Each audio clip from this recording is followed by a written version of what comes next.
Good morning, ladies and gentlemen. I gotta retrieve my preheated coffee here. And today we have coffee with Mike.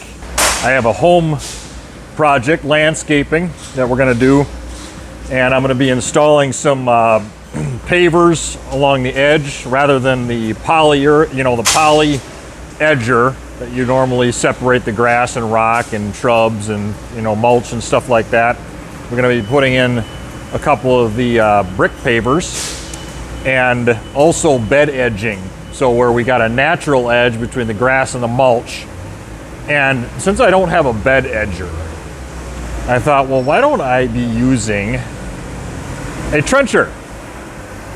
So I've got a little MT85 and I've got a trencher for it. A 4-inch wide chain trencher. Pretty standard equipment for irrigation and landscape guys.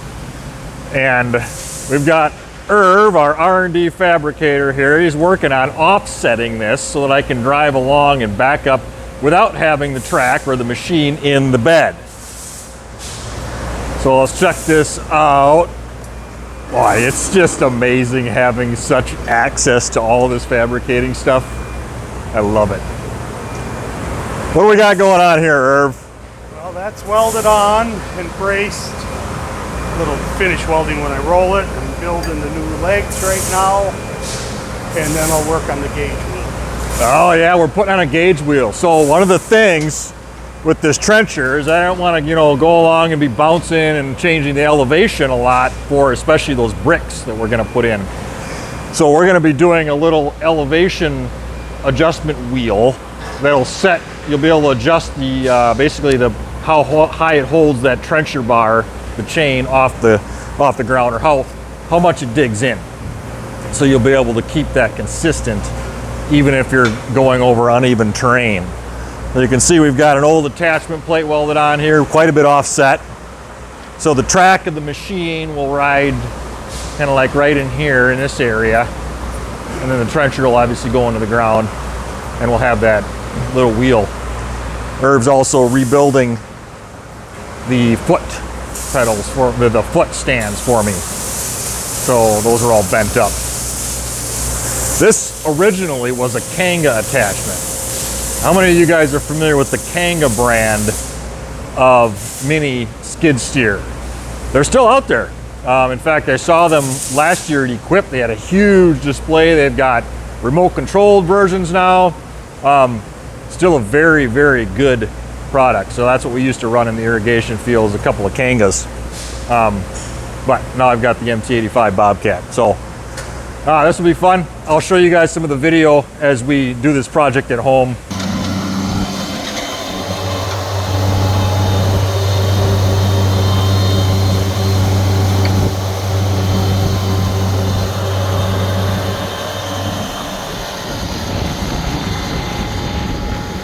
Here we are at my home where we're going to do a little bit of landscaping projects. We're going to go around this area here, do a natural edge with this little trencher attachment we're trying, this little modification or version of a trencher. Since we don't have the bed edger product, which works great for this kind of thing, we're going to go ahead and try a trencher. Okay, so this is our MT85, and a couple of mods we've done to this trencher is that we've offset it, so now it attaches, of course, off center to the trencher bar itself, so that we can run a bed line without having the track up in the bed. And we've also got a little wheel to control our depth.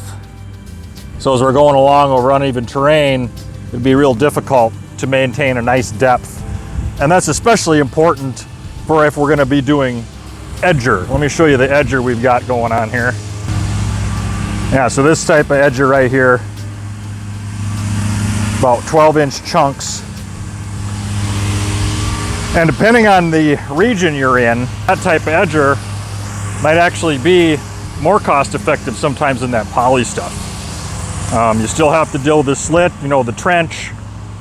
You have to nail it together. You have to get all the couplings for it.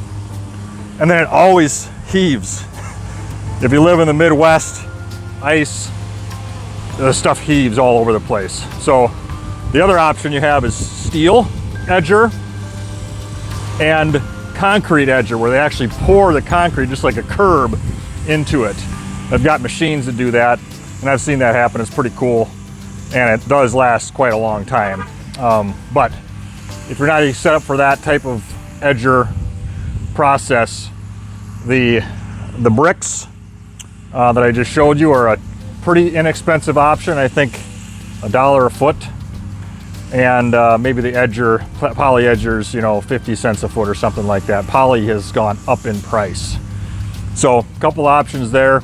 And so right here though, there's also the natural edge option, where we're just gonna do basically a trench that goes right to mulch, and then you keep that kind of dirt all year. You just spray it, and you keep that nice clean edge, and there is no edger. It's just a natural, that's why they call it a natural edge. So you're just making a cut in the ground, pushing the dirt back up into the bed, and spray the weeds, and then you'd remulch. Simple as that. All right, let's see how this little trencher attachment works for the natural edge.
So the idea is we've got a nice sharp edge at the grass line, so you can kind of maintain that all summer.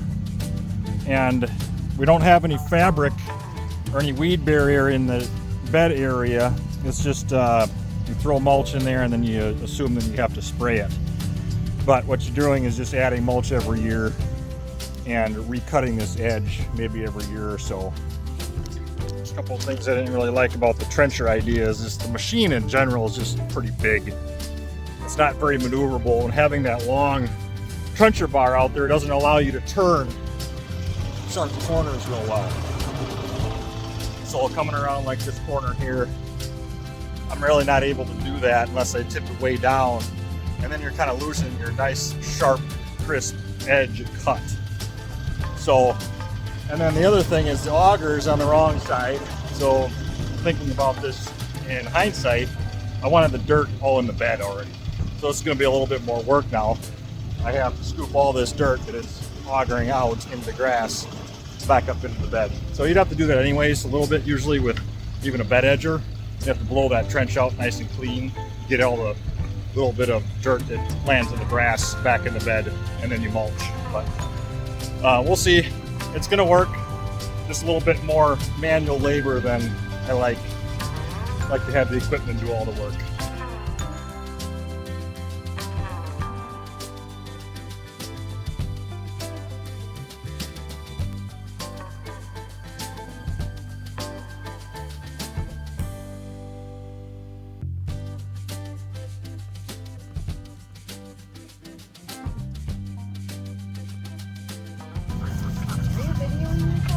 Yep. Hi. Doing a... Hey! Hi! You cannot be in my videos. Hi, I'm Kristen. Hi! KAGE Stephan Design. Go there.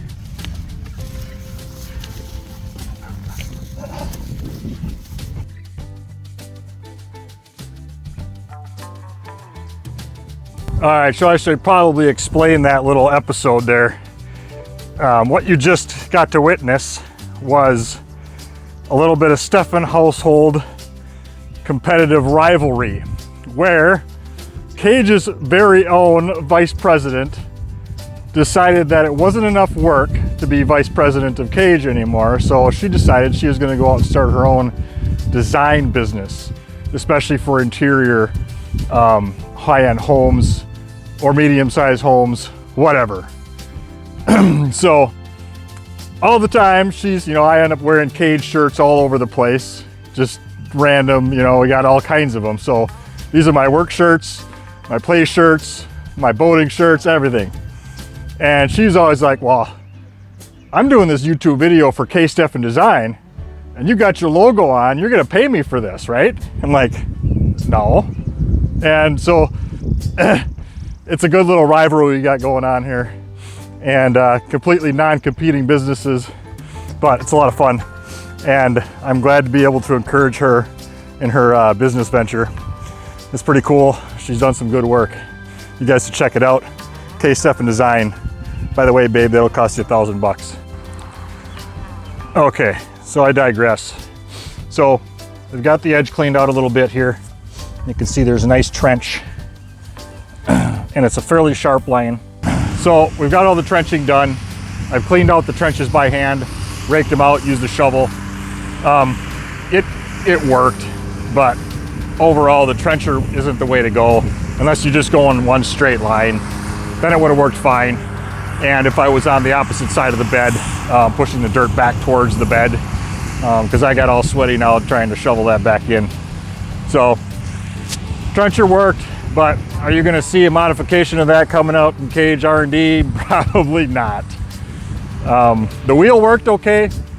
The little stabilizer or level adjustment wheel, I could see that turning as we went. So it was holding the trencher up okay, and the offset worked. It's sturdy, it's stable, it trenches, but that's what it's for, not bed edging. Where I could have zipped along here with one of those little bed edger machines where it bevels the inside of the bed really nice, so you don't have a ledge. Something like this was really difficult here. I had to go along there with in that curve with the shovel. And of course I could have shoveled all this too, but that would have been even worse. And then I'd end up with big chunks of dirt up inside the bed that I'd have to break up and disperse or completely haul away. So the trenching worked. It just wasn't as easy as I had hoped. We're gonna go ahead and spray this now, and then after a day or two I'll mulch it after we've killed all the weeds off. And we're gonna use some brown mulch here. By the way, for those of you that might be wondering, is it easier or cheaper to get a load of mulch and dumped in your yard, or just go to Menards or Home Depot and buy pallets of mulch? I've found that it's actually cheaper to buy the bagged mulch palletized. If you have a truck, you can go pick it up. Otherwise, they'll deliver it for like $150. And then you just bag it, wheelbarrow it, or whatever. We'll be using the MT85 to haul it around, probably put a pallet here and there. But it's typically cheaper if you're a homeowner buying it, Menards prices, to have it just delivered in bags or pick it up in bags. So there you go. Maybe I'll show you a little bit of a snapshot after we've got this all mulched, but you all know what mulch looks like. So thanks for watching this video. If you liked it, click subscribe for the next Friday morning coffee video. Have a great weekend.